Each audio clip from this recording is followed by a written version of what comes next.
வணக்கம். இன்னைக்கு நம்ம வீடியோ பதிவுல எத பத்தி பார்க்க போறோம் அப்படின்னு பார்த்தீங்க அப்படின்னா, எதிரிய ஒரு நொடியில தண்டிக்கக்கூடிய ஒரு அற்புதமான ஒரு முறைய பத்தி தான் பார்க்க போறோம். இது பார்த்தீங்க அப்படின்னா, ஒரு தாந்திரீக முறை தான்.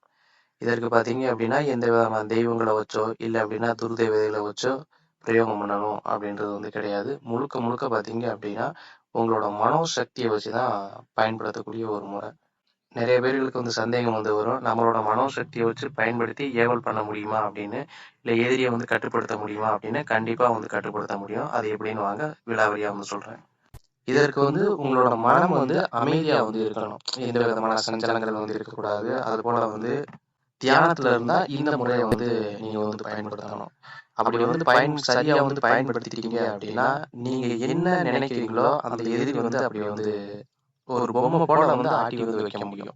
அந்த எதிரியை உங்களுக்கு என்ன தேவையோ அதை நிவர்த்தி பண்ணிக்கலாம். அது போல நீங்க எதிரியை என்ன பண்ணணும்னு நினைக்கிறீங்களோ அதை தாராளமா பண்ணலாம். நீங்க சொல்ற விஷயத்த அடுத்த நாளே அவன் பண்ண ஆரம்பிச்சிடலாம். இதே முறையை கொண்டு ஒரு நபரையும் வசியப்படுத்தலாம். இந்த பயிற்சியை நீங்க தொடர்ந்து பண்ண ஆரம்பிச்சிட்டீங்க அப்படின்னா, எதிரிக்கு காதுல ஏதோ பேசுவது போல அது போல உணர்வுகள் இருக்கும். அது போல பாத்தீங்க அப்படின்னா இந்த எதிரி இதற்கே அடிமையா ஆகி போயிடுவான். இதற்கு ஒரு அமாவாசை, பௌர்ணமி இந்த நாட்கள்ல ஏதாவது ஒரு நாட்களை தேர்ந்தெடுத்துக்கங்க. ஏன்னு பாத்தீங்க அப்படின்னா அந்த நாட்கள்ல வைப்ரேஷன் அதிகமா இருக்கும். அதனால அந்த நாட்களை தேர்ந்தெடுத்துக்கிட்டு உங்களோட பூஜை அறையில அமர்ந்து நல்லா தியானம் பண்ணுங்க. ஏற்கனவே பண்ணியிருந்தீங்க அப்படின்னாலும் பிரச்சனை இல்லை. புதிதாக பண்றீங்க அப்படின்னா கொஞ்சம் தியானம் பழகினதுக்கு அப்புறம் இந்த பயிற்சியை மேற்கொள்ளுங்க. ஒரு 4 நாள் 5 நாள் தியானம் பண்ணிட்டு அதற்கடுத்து இந்த பயிற்சியை மேற்படுத்துங்க. அது போல பாத்தீங்க அப்படின்னா தியானம் பண்ணாம பண்ணீங்க அப்படின்னா அந்த அளவுக்கு சரியா பலன் தராது.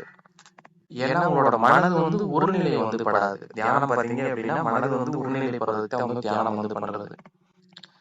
இது போல அமர்ந்து இருக்கீங்க அப்படின்னா தியானம் ஆழ் தியானம் பண்ணுங்க. ஆழ்நிலையில் தியானம் பண்ணுங்க. இது பாத்தீங்க அப்படின்னா எந்த விதமான சிந்தனைகளுமே இல்லாம அது போல இருக்கக்கூடியதா ஆழ்நிலை தியானம் அப்படின்னு சொல்றது.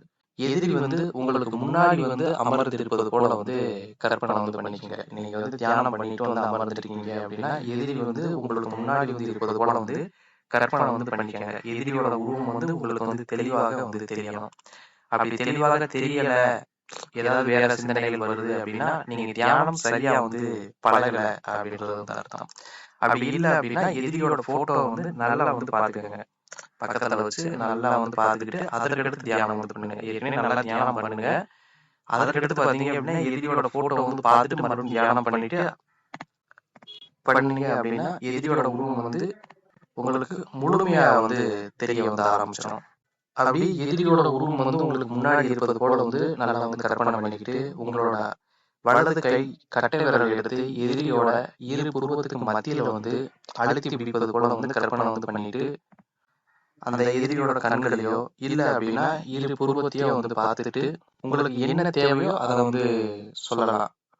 இப்ப உதாரணத்துக்கு சொல்லணும் அப்படின்னா எதிரி உங்களை பார்த்தாவே விலகி போயிடணும் அப்படின்னு நினைச்சீங்க அப்படின்னா நீ என்ன பார்த்தோன்னே விலகி போ, என் பிரச்சனைக்கு வராத அப்படின்னு சொல்லலாம். இல்ல அப்படின்னா நீங்க என்ன வேண்டுமானாலும் எதிரி பண்ணலாம்.